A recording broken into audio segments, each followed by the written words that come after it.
विहद्रथ इस वंश के संस्थापक थे, ठीक है, और इन्हीं के पुत्र थे जरासंध। जरासंध के बारे में आप लोगों ने सुना होगा, बहुत सारे कहानियों में, महाभारतों में, पुराणों में इनकी चर्चा की गई है। मुख्य रूप से था क्या कि जरासंध के पिता थे विहद्रथ। विहद्रथ को पुत्र की प्राप्ति नहीं हो रही थी। जरासंध की कहानी, स्टोरी को लेकर के बहुतेरों चीजें ऐसी है, कुछ कुछ ऐसी चीजें हैं जैसे भगवान श्री कृष्ण के साथ हम लोग देखते हैं कि एक नाम जुड़ता है रणछोड़।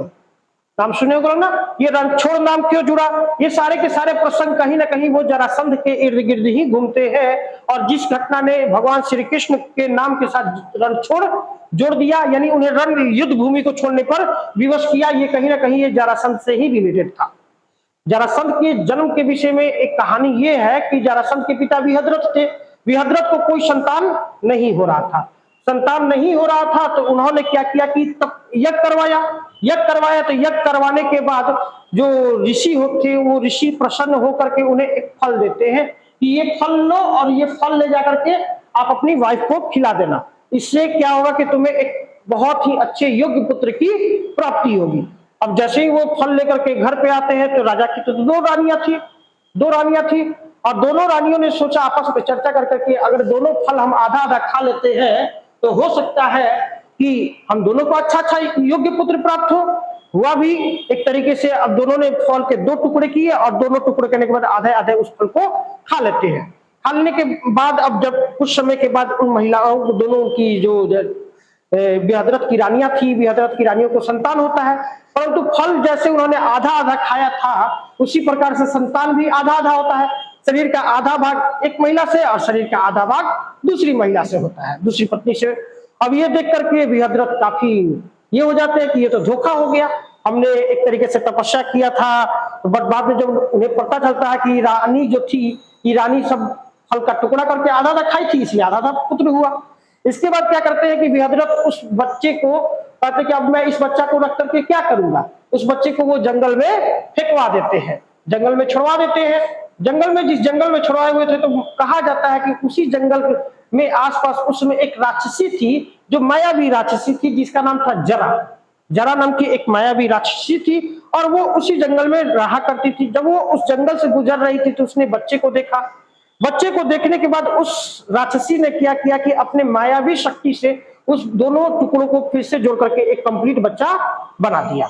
अब कंप्लीट बच्चा बन करके तैयार था, तो अब राक्षसी देखी कि इससे, अब वो सोची कि ये अगर बच्चा जाकर के राजा को गिफ्ट कर देते हैं, राजा का ही पुत्र था तो राजा को गिफ्ट कर देते हैं।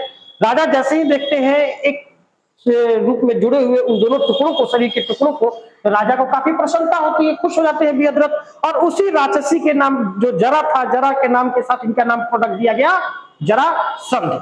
माना जाता है कि जरासंध जो थे वो मल्ल युद्ध में काफी अधिक पारंगत थे।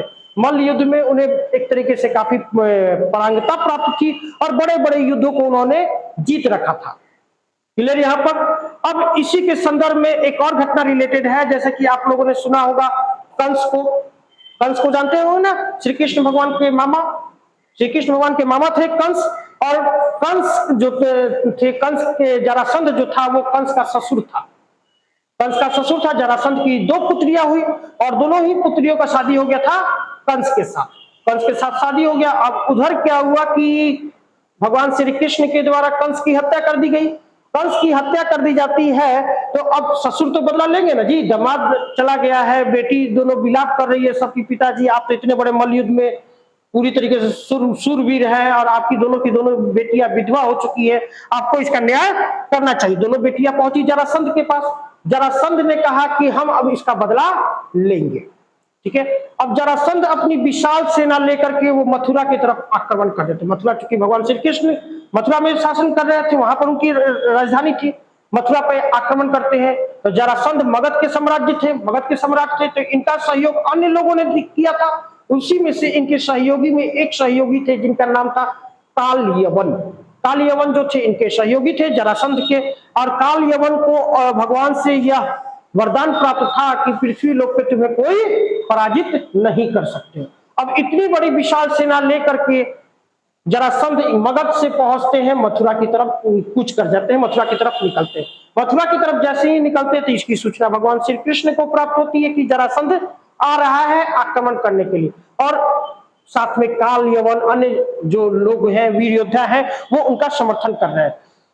इसी चीज को देखते हुए भगवान श्री कृष्ण उसी समय युद्ध छोड़ करके भागने पे विवश हो जाते हैं, और उन्हीं भागने पे उनकी विवशता के कारण जरासंध जो होता है उन्हें रणछोड़ कहते हैं कि ये रणछोड़ है। रणछोड़ यानी रण यानी युद्ध, युद्ध भूमि को छोड़ करके भाग गया, इसीलिए उनके इस नाम के साथ रणछोड़ शब्द को जुड़ गया। खैर, अब बाद में अब उन दोनों के बीच में एक तरीके से श्री कृष्ण भगवान क्या करते हैं कि जब युद्ध मथुरा में पहुंचते हैं तो उसके पहले पूर्व में क्या होता है कि भगवान कृष्ण वहां से भागते हैं और जाकर के एक गुफा में छुप जाते हैं। गुफा में पहले से ही एक ऋषि थे, मुचकुंद नाम था उनका। मुचकुंद सोए हुए थे लंबे समय से, त्रेता युग से ही उस गुफा में सो करके वो अपना विश्राम कर रहे थे। उन्हें भी भगवान का आशीर्वाद प्राप्त था कि तुम आराम करो, तुम्हें कोई डिस्टर्ब नहीं करेगा। भगवान श्री कृष्ण जाते हैं और जाने के बाद क्या करते हैं कि जो उन्होंने अपना वस्त्र था उस वस्त्र ऋषि के से बॉडी पे डाल करके छुप जाते हैं। मुझ जैसे ही काल यवन आता है, देखता है कि ये सोए हुए, आकर के उन्हें पैर से एक लात मारता है पैर से।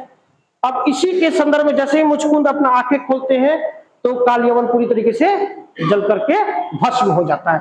तो भगवान श्री कृष्ण जानते थे कि हम इसको नहीं मार सकते हैं, तो इसे मारने के लिए जो होगा उसी प्रकार से एक पद्धति को अपनाना पड़ेगा, जिसके रूप में उन्होंने मुचकुंद को प्रयोग किया।